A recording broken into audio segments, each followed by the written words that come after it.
गंगा जी में मेडल प्रवाहित नहीं किए गए हैं, गंगा जी में मेडल प्रवाहित नहीं किए गए हैं।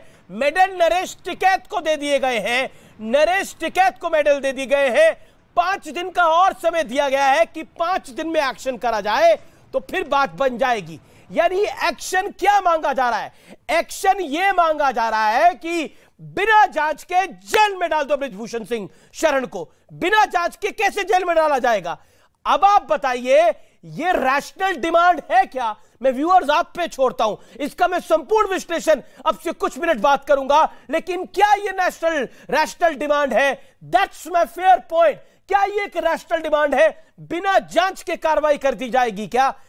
अगर सुप्रीम कोर्ट के पास भी गए थे ये लोग, सुप्रीम कोर्ट ने क्या बोला? हमने एफआईआर तो कर दी है, इससे ज्यादा हम क्या कर सकते हैं? पॉइंट बहुत क्लियर है, क्या पॉलिटिकल इवेंट ये हो गया है? That's the whole point. Gaurav Bhatia, अभी एक नया अपडेट आया है, पहलवानों ने नरेश टिकैत को मेडल दे दिए हैं, 5 दिन का और समय दे दिया है। अमीश जी, मैं अपनी टिप्पणी कर चुका हूं। एक प्रश्न आप बार बार अलग तरीके से पूछेंगे, वो टिप्पणी वही रहेगी। कानून अपना काम करेगा और हम सम्मान करते हैं जो हमारे सारे स्पोर्ट्स पर्संस हैं उनका। अब मेरी बात सुन लीजिए। मैं बता रहा था, राफेल नरेंद्र मोदी जी की सरकार में आया, 9 साल तक वो कमीशन खोरी करते रहे। AK एंटनी ने कहा हमारे पास रुपए नहीं है। IM 55 साल, जब 2014 से पहले 55 साल सत्ता में रहे ये लोग, 13 बने, 9 साल में 7 बने। बालाकोट एयर स्ट्राइक हमने करके पाकिस्तान को घुस के ठोका। 26/11 के आतंकी हमले हुए, मनमोहन जी मौन रहे। एयरपोर्ट 2014 तक 74 बने और 9 साल में 74 बने। किसने विकास किया? वाटरवेज इनके समय में 2014 तक 0 बने, हमने 111 बनाए हैं। वंदे भारत एक्सप्रेस 0, इससे पहले 22 आई 9 साल में। एम्स ये 7 बना पाए, 55 साल सत्ता में रहे, हमने 15 नए बना दिए। मेडिकल कॉलेज 641 बने 2014 तक, 700 बने नए ये 9 साल में। IT 16 ये बना पाए 2014 तक और 7 बना के हमने दिए हैं 9 साल में। ये कुछ आंकड़े इसलिए दे रहा हूं क्योंकि आप याद करिए, इंदिरा गांधी ने कहा गरीबी हटाओ, लेकिन 11 करोड़ लोग जो गरीबी रेखा अति गरीब होते हैं उससे ऊपर आए नरेंद्र मोदी जी की सरकार में। इसके बाद इन्होंने कहा हम बिजली हर घर में पहुंचाएंगे। 3 करोड़ घर ऐसे हैं जहां पे बिजली पहुंचाई नरेंद्र मोदी जी ने। 18,000 गांव ऐसे थे जहां बिजली नहीं थी। इनकी सरकार 55 साल रही और आज एक भी गांव ऐसा नहीं है पूरे देश में जहां ठीक है, जवाब ले लेते हैं। और सवाल ये भी पूछा जाएगा, ये चीन पे कह रहे हैं, ये देखिए ये तस्वीर है, चीन के साथ करार करके देश को बेचने का काम गद्दार कांग्रेस करती है। जब जनता पूछती है इस करार में क्या लिखा है तो राहुल गांधी थर-थर कांपने लगते हैं। अगर दमखम है तो ये करार सार्वजनिक कर दे और चीन को 42,000 स्क्वायर किलोमीटर जमीन कांग्रेस की सरकार ने दी है, तो हम बोल ले। और नरेंद्र मोदी जी की सरकार में 1 इंच जमीन भारत की कोई कब्जा कर सके, ये किसी माइका लाल में दम नहीं है। ओके राधिका खेड़ा, ना कोई आया था ना कोई गया था, हमारी सीमा में कोई नहीं आया था। अपने ही सरकार का स्टेटमेंट पढ़ लीजिए। करार पे बताओ, फिर बोलोगे ये करार। अच्छा, हमारी सेना पिट गई, राहुल गांधी ने बोला। फिलहाल तो तुम कांप रहे हो इनसे राहुल गांधी ने कहा। अच्छा गौरव अब 50 सेकंड वो राधिका जी बोल रहे। पर्सनल अटैक पे गुजरना पड़ता है ना हर जने के ऊपर, चाहे नेता हो या प्रवक्ता, वो समझ सकते हैं कि वो कितना थरथराता है। चलिए, आप पढ़ के नहीं आते, ये आपकी बहुत बड़ी गलती है। यहाँ पे बृजभूषण की बात हो रही थी। अमीश जी, मुझे ये समझ नहीं आता कि भारतीय जनता पार्टी उसको इतना प्रोटेक्ट क्यों कर रही है। उसने कौन रिकॉर्ड ये कहा कि अगर मोदी जी या अमित शाह साहब या JP नड्डा मुझे कहेंगे कि मैं इस्तीफा दूं तो मैं इस्तीफा दे दूंगा। आज तक किसी ने उसको इस्तीफा देने को नहीं कहा। ये कैसी जांच हो रही है? अगर वो निर्दोष है, इस्तीफा दे, जांच ज्वाइन करे, उसके बाद वापस रीइंस्टेट हो जाएगा अगर वो अक्यूज नहीं पाया जाएगा। लेकिन उसको ऐसा पद पे बनाए रखने का क्या इतना वो है? और पॉक्सो एक्ट जिस आदमी के ऊपर लगी हुई है वो अभी तक अरेस्ट क्यों नहीं हुआ है? क्यों ये दोगले इन्वेस्टिगेशन, दोगले अरेस्ट होते हैं? जब बाकी लोगों को पॉक्सो एक्ट लगने के बाद अरेस्ट किया जाता है तो ये आदमी आज तक क्यों खुला घूम रहा है? क्यों? क्योंकि मोदी जी नहीं चाहते। तीसरी बात यहाँ पे गिनवाया जा रहा है मोदी जी ने ये कर दिया, मोदी जी ने वो कर दिया। मोदी जी ने जो किया उसके ऊपर चर्चा करते हैं। जब देश में नोटबंदी लगाई गई तो मोदी जी जापान गए और ताली बजा के कहा था कि घर में नोटबंदी को लगाए हुए बड़ा समय हो गया, अब तो नोटबंदी 2 भी हो गई, आप नोटबंदी कोई कर रही है। वो भी तो इन्हीं की उपलब्धि है। कहा गया था टेररिज्म खत्म हो गया। आप उसको उपलब्धि मानती हैं राधिका, आप उसको उपलब्धि मानती हैं? नोटबंदी उपलब्धि है आपकी राय में ना मोदी सरकार के, आपने बोला अभी। लेकिन ठीक है, एक सेकेंड जी सबसे कम मुझे वो मिला है और आप किसी के बीच में नहीं टोके, मुझे कंप्लीट करने दीजिए। आपने अपनी बात को भी 2 मिनट रखा, अभी 2 मिनट अपनी ये बात को रखा। मेरे साथ पीयूष गोयल जुड़ रहे हैं, केंद्रीय मंत्री। मैं सीधा उनका रुख कर सकता हूं। पीयूष गोयल हमारे साथ लाइव और एक्सक्लूसिव इस समय जुड़ रहे हैं। सीधा रुख करते हैं पीयूष गोयल का। और हमारे साथ इस समय एक्सक्लूसिवली बात करने के लिए जुड़ रहे हैं केंद्रीय मंत्री पीयूष गोयल। पीयूष जी, अभिनंदन है आपका न्यूज 18 पर। मेरा पहला और अहम सवाल है, मोदी सरकार 9 साल के कामकाज का गुणगान कर रही है, लेकिन आपके लिए चुनौती 24 का रण भी है, क्योंकि विपक्ष लामबंद हो गया है। वो कह रहा है कि हर हाल में हम सब साथ आएंगे तो मोदी हार जाएंगे। 9 वर्ष हमें मौका दिया जनता ने सेवा करने का, जिसके लिए हम सब कृतज्ञ हैं और जनता का धन्यवाद करना चाहते हैं। आगे चल के भी हमारा विश्वास है कि हमारा काम बोलेगा, लोगों का विश्वास अटल रहेगा और आगे चल के भी लोग समझते हैं कि कौन उनके हित का काम करता है, कौन देश को कमजोर बनाता है।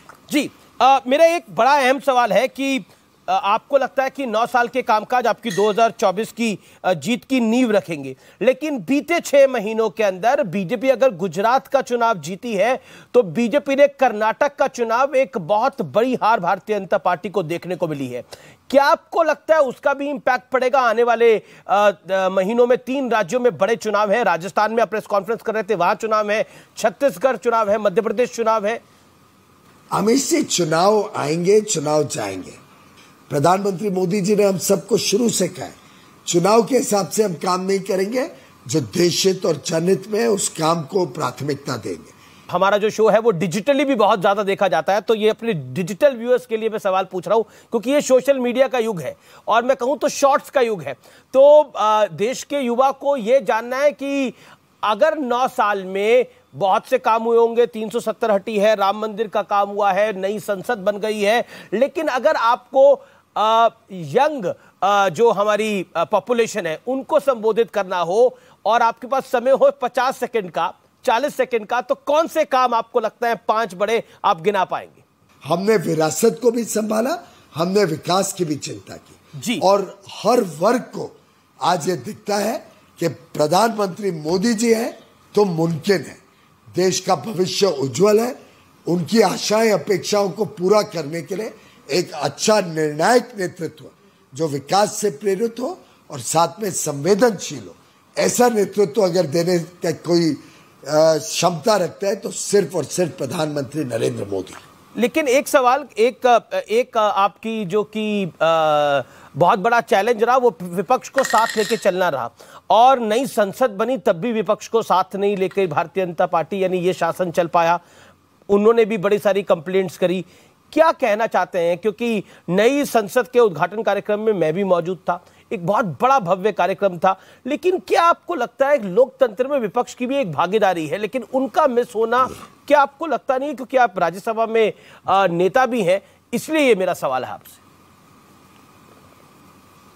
हमने हर संभव कोशिश की कि विपक्ष साथ में मिलके देश की उपलब्धियों पे मिलके हम सब पूरे विश्व के सामने एक अच्छा चित्र रखें। मुझे बड़ा दुख होता है देख के कि ऐसे विवाद क्रिएट किए जाने की कोशिश करती है विपक्ष, जो बेबुनियाद होते हैं और भारत की विरासत को भी रिस्पेक्ट नहीं करते, भारत के विकास को भी रिस्पेक्ट नहीं करते। लेकिन राहुल गांधी को एक नई एनर्जी मिल गई है भारत जोड़ो यात्रा के बाद, नई एनर्जी मिल गई है कर्नाटक में जीत के बाद, और वो अब दावा कर रहे हैं कि मध्य प्रदेश में उनकी 150 से ज्यादा सीटें आ रही हैं। राहुल गांधी इस तरह की बात नहीं करते, लेकिन इस बार वो पहली बार दावा कर रहे हैं कि 150 से ज्यादा सीटें आ रही हैं। क्या आपको लगता है कि एक कॉन्फिडेंट कांग्रेस देखने को मिलेगी हमें आने वाले 1 साल में? राहुल गांधी जी में थोड़ी एनर्जी आ गई तो ये तो अच्छी बात है। पहले जिस प्रकार का चित्र पेश करते थे उससे तो अच्छा है कि कम से कम थोड़ा कुछ काम मेहनत करना भी शुरू करें। जो राज्य सरकार है वो चला रहे हैं उसको जरा अच्छे तरीके से चलाएं। अभी तक जो उनका ट्रैक रिकॉर्ड है, जहां जहां कांग्रेस की सरकार आई है उन्होंने सिर्फ और सिर्फ विश्वासघात किया है उनकी जनता के साथ, और आगे अब क्या करते हैं वो तो समय बताएगा। चलते चलते एक सवाल मैं आपसे जरूर पूछना चाहता हूं, ये खिलाड़ियों को लेकर जो आंदोलन चल रहा है और आज मेडल गंगा में बहाए जा रहे हैं, उसको विषय पर आपका क्या कहना है? क्यों ये भारतीय जनता पार्टी की सरकार की परसेप्शन के लिए अच्छा नहीं है? मैं समझता हूं कि जो भी असलियत है वो तो कोर्ट के समक्ष है, मैटर कोर्ट के सामने, कोर्ट जैसा निर्णय लेगी, the law will take its course. जी, thank you so much Piyush Goyal, हमारे साथ जुड़ने के लिए, अपनी बात को रखने के लिए, हर विषय पे बात करने के लिए थैंक यू सो मच। तो पीयूष गोयल ने दावा किया कि law will take its own course, ये कहा है, लेकिन सरकार के 9 साल पूरे हो गए हैं। इस बीच हमारे साथ अश्विनी वैष्णव है। अश्विनी वैष्णव, रेस्टलर्स में पीयूष गोयल ने अभी कुछ देर पहले एक बड़ा बयान दिया है, लेकिन आपसे सवाल है, भारत 2 साल में दुनिया की चौथी बड़ी अर्थव्यवस्था क्या बन जाएगा? इस बीच विपक्ष दावा कर रहा है कि अर्थव्यवस्था चौपट हो गई है। अश्विनी वैष्णव, सीधा जवाब आपका क्या है? जब 2004 में श्रद्धेय अटल जी ने यूपीए को सरकार की जिम्मेदारी सौंपी थी, भारत 10वें संख्या पे था, 2014 में भी 10वें संख्या पे।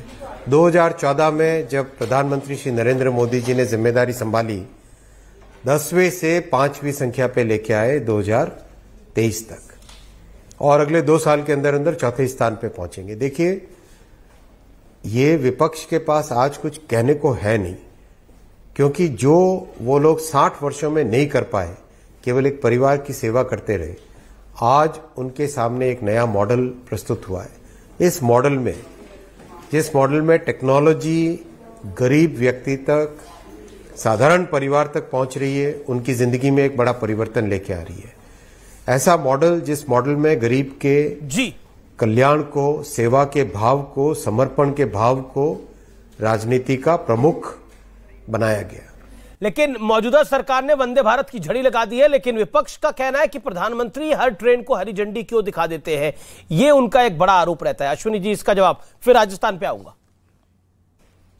देखिए, वंदे भारत एक ऐसी ट्रेन है जो वर्ल्ड क्लास ट्रेन है और भारत के इंजीनियर्स ने डिजाइन की, भारत में ही बनी हुई। ये एक ऐसी उपलब्धि है जिस उपलब्धि की आज दुनिया भर में चर्चा है। आज हमारे नौजवानों को जो आकांक्षाएं, उनकी जो एस्पिरेशंस है, उस एस्पिरेशंस का ये बहुत बड़ा फल है।